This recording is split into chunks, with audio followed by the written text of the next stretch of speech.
बहुत पुरानी बात है। समुद्र के किनारे खुरई नाम का गांव था। उस गांव के लोग मछली पकड़ने का काम करते थे। उस गांव में मोनू नाम का मछुआरा रहता था। वह रोज मछली पकड़ने समंदर में जाता और सिर्फ 3 बार ही जाल पानी में फेंकता। उसमें जितनी मछली मिलती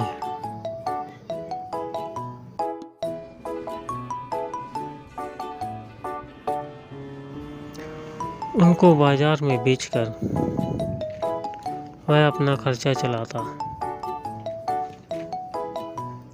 यह देख गांव वाले उसे मूर्ख समझते, क्योंकि बाकी गांव वाले पूरा दिन मछली पकड़ते और दूसरे दिन बासी मछली बेचते। उनसे वह बहुत पैसा कमाते।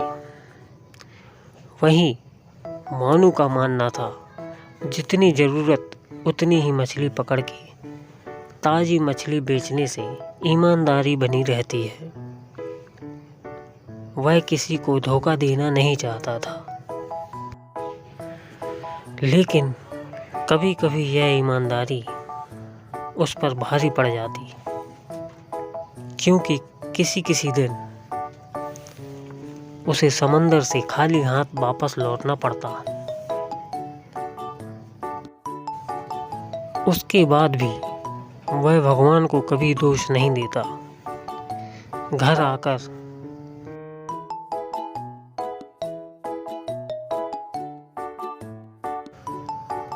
मन ही मन भगवान को याद करके खाली पेट ही सो जाता।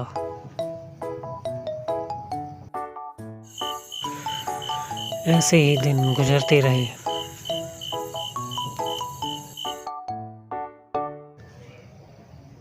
एक दिन जब वह मछली पकड़ रहा था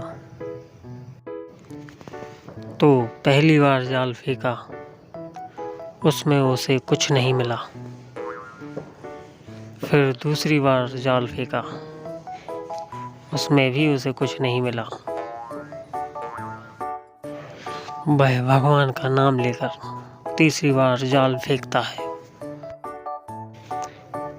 तो इस बार वह चौंक जाता है, क्योंकि इस बार जाल बहुत ही भारी था।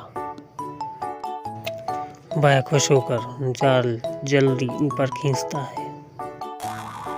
जब मोनू उस जीव को देखता है तो वह डर जाता है, क्योंकि उसका शरीर आधा मछली का था तो आधा इंसान का। वह घबराकर पूछता है, तुम कौन हो? वह जलपरी बताती है, मैं इस समंदर में रहने वाली मत्स्य कन्या हूँ, जिसे कुछ लोग जलपरी भी कहते हैं। तुम मुझे छोड़ दो, इसके बदले मैं तुम्हें जो चाहूँ दूंगी। मोनू बोला, नहीं, मुझे कुछ नहीं चाहिए। मैं तो बस थोड़ी मछलियाँ पकड़कर उन्हें बाजार में बेच देता हूँ। उसके बदले मुझे 2 वक्त की रोटी मिल जाती है। पर लगता है आज फिर खाली पेट ही सोना पड़ेगा। तुम जाओ, मैं तुम्हें आज़ाद करता हूँ। वह जलपरी वापस समंदर में चली जाती है। मछुआरा मायूस होकर घर लौट आता है और दूसरे दिन फिर वह मछली पकड़ने जाता है।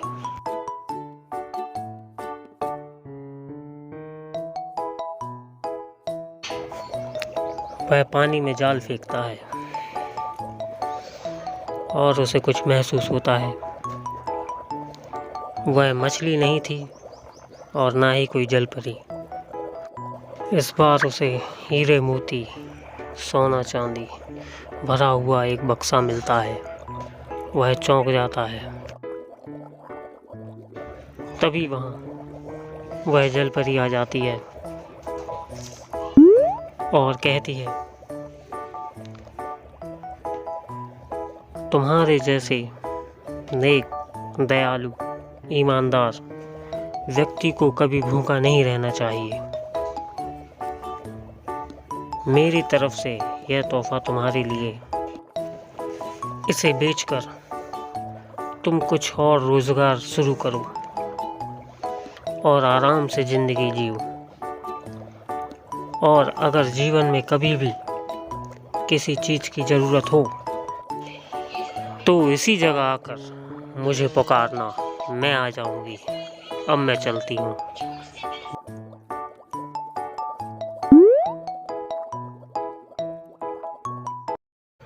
हेलो फ्रेंड्स, कहानी कैसी लगी कमेंट करके ज़रूर बताएं।